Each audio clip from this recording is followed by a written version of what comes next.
Ассаламу алейкум ва рахматуллах. Дорогие братья и сестры, сегодня мы будем говорить о тех поклонениях, которые дают тебе благо, без того, чтобы ты влаживал туда много энергии и времени. يا أيها الذين آمنوا كونوا أنصار الله.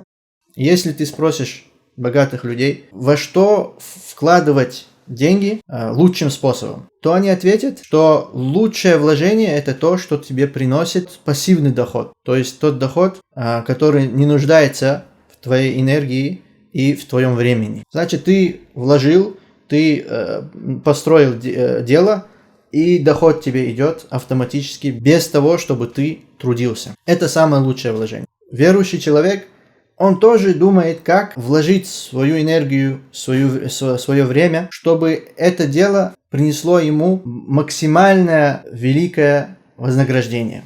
Как это сделать? Есть много видов поклонений, которые приносят не только довольство Аллаха Субхану ва Тааля, но и приносят тебе благо с других сторон.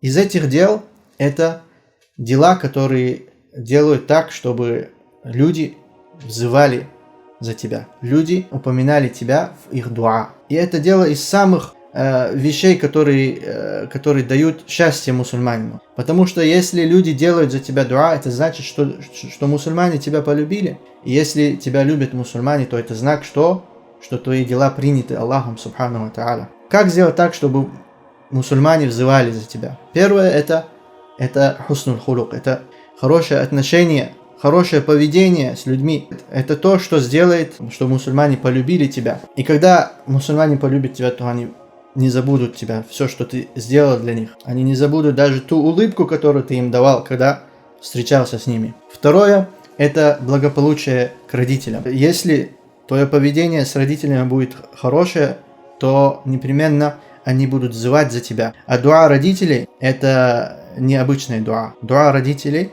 принимается мустаджаба, как пророк саллаллаху алейхи ва саллям сказал это в достоверном хадисе. Третье – это воспитание детей. Если ты воспитаешь твоих детей на исламе, то, когда они вырастут, они не забудут тебя. Они будут взывать за тебя, пока они будут живы. Более того, они научат своих детей взывать за тебя. Четвертое – это когда ты чихаешь, то следуй сунне в этом. Скажи «Альхамдулиллах». И что тогда будет? Что скажут тебе мусульмане? Мусульмане автоматически взывают за тебя, сказав «Ярхамакаллах», «Ярхамакаллах», помилует тебя Аллах. Этим простым делом ты заслуживаешь дуа от верующих, от мусульман, которые Аллах Субхану ва Тааля, иншаллах, услышит. Это 4 вещей, которые ты можешь сделать, чтобы люди взывали за тебя. Однако люди, они бывают разные. Из них есть, которые очень близки к Аллаху, и Аллах слышит их дуа. Но среди них есть те, которые делают большие грехи. Это препятствует принятию дуа. Аллах Субхану ва Тааля не принимает дуа от того, который принимает недозволенную пищу, который кушает харам. Значит, на людей нельзя считаться на 100%. Но есть рабы Аллаха, на которых можно считаться, потому что их дуа Аллах слышит, Аллах принимает дуа.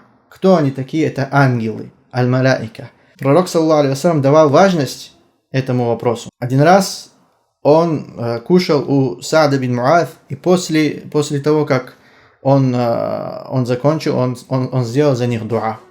Он сказал: «Я прошу Аллаха, чтобы постящиеся принимали ифтар в вашем доме. И я прошу Аллаха, чтобы аль-абрар, чтобы приближенные к Аллаху были те, которые кушают вашу еду.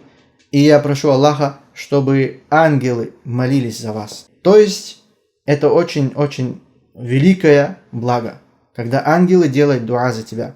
Как сделать так, чтобы ангелы молились за тебя? В хадисах есть много вещей, которые дают тебе эту возможность. Но в этом ролике мы будем говорить о 2 случаях. Первое – это всегда иметь омовение, когда ты ложишься спать. То есть прежде как ложиться спать, то сделай омовение, маленькое омовение, и не спи без этого. Пророк саллаллаху алейхи ва саллям сказал: очищайте эти тела, очистит вас Аллах, да очистит вас Аллах. Поистине, когда раб Аллаха ложится спать на омовении, то Аллах посылает ангела, который будет находиться рядом с ним и будет взывать за него и будет говорить: «О Аллах, прости его, поистине он лег спать с омовением, имея омовение». То есть первый смысл – это физическое очищение. Однако прежде этого должно быть внутреннее очищение. То есть прежде тем, как ты ложишься спать, ты должен очистить себя полностью. Не просто физически, не просто внешне.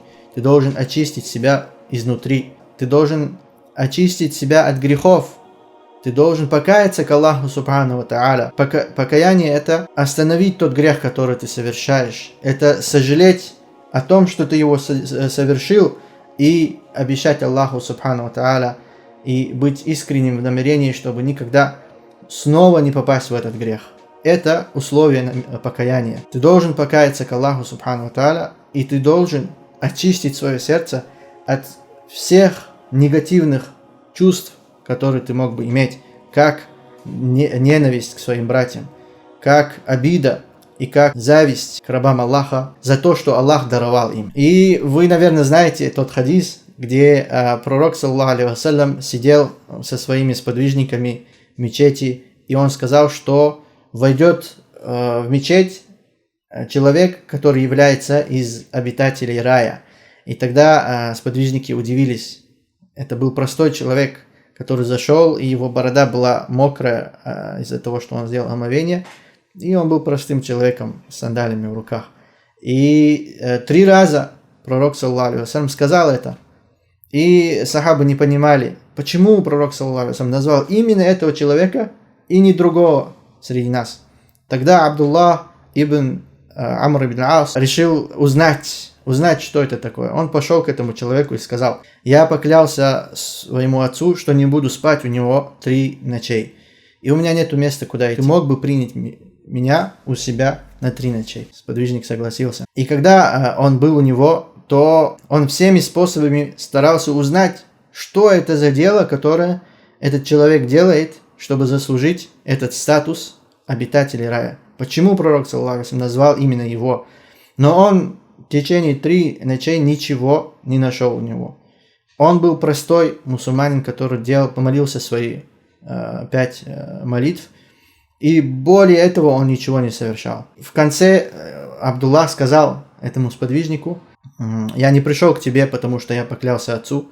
Это все неправда. Я пришел к тебе, чтобы узнать, какое дело ты совершаешь, чтобы заслужить статус обитателей рая, потому что пророк, саллаллаху алейхи вассалям, назвал тебя таким». Тогда этот человек сказал: «Я не делаю ничего более того, что ты уже увидел». И Абдулла собирался уходить, и тогда он позвал его обратно и сказал: «Я скажу тебе, я не делаю больше того, что ты увидел, кроме одной вещи, а это когда я ложусь спать, я проверяю, чтобы не было ненависти в моем сердце к моим братьям и сестрам. Я проверяю, чтобы не было зависти к тому, что Аллах даровал им». И тогда Абдуллах сказал, что эта вещь сделала тебя из обитателей рая, и сказал: «И это та вещь, которую мы не совершаем». Это первое, то, что ты можешь сделать, чтобы заслужить дуа ангелов. А второе, это после обязательной молитвы, то не уходи сразу из твоего места, не уходи. Останься немного, поминать Аллаха Субхану ва Тааля после намаза. Все это время, которое ты будешь сидеть и поминать Аллаха Субхану ва Тааля, то все это время ангелы будут молиться за тебя, как это пришло в достоверном хадисе.